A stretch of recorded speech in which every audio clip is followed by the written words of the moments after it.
Write the numbers between the given numbers. So, sobra yung 74. So, a-add natin ng 1. That means 78. 75 pala. 7,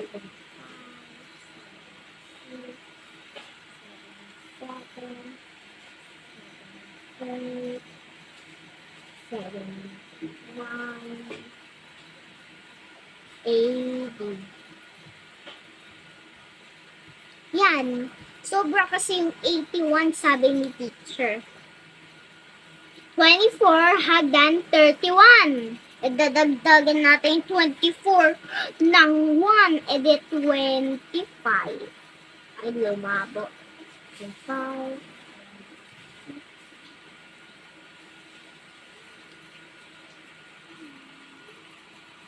Lakihan mo ate, okay lang.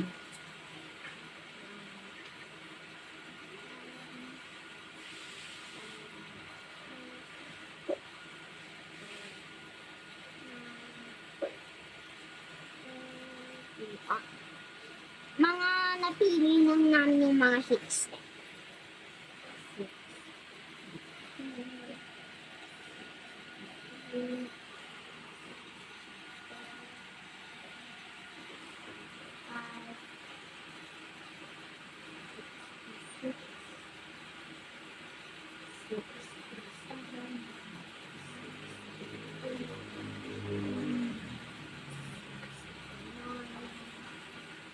Seven.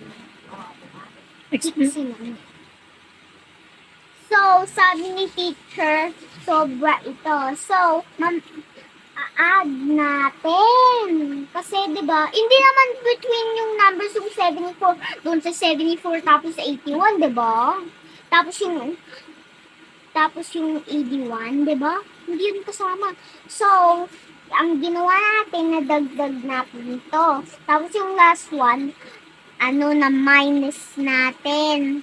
Isa.